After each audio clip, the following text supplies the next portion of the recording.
Concert বন্ধ করতে পারেন না, আপনি আহলে হাদিসের সম্মেলন বন্ধ করতে আসেন। ভ্রান্ত হুজুর, আপনাকে দিয়ে জাহান্নাম উদ্বোধন করা হবে। পিস টিভি বাংলা বন্ধ করে দিয়ে মনে করেছিলেন কোরআন হাদিসের দাওয়াত বন্ধ করে রাখবেন, পারেন নাই।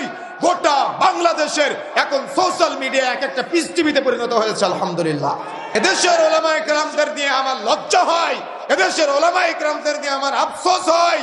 এদেশের ওলামায়ে কেরাম কোরআন হাদিসের বক্তব্য বন্ধ করার জন্য, সহিহ হাদিসের বক্তব্য বন্ধ করার জন্য, আহলুল হাদিসের বক্তব্য বন্ধ করার জন্য এরা আজকে মাঠে নামতে পারে, কিন্তু বিদেশ থেকে গায়ক গায়িকারা এসে এদেশের মাটিতে পুলিশ প্রোটেকশন নিয়ে তারা কনসার্ট করে, পুলিশ প্রোটেকশন নিয়ে তারা গান বাজনার আয়োজন করে, নর্তকের আয়োজন করে।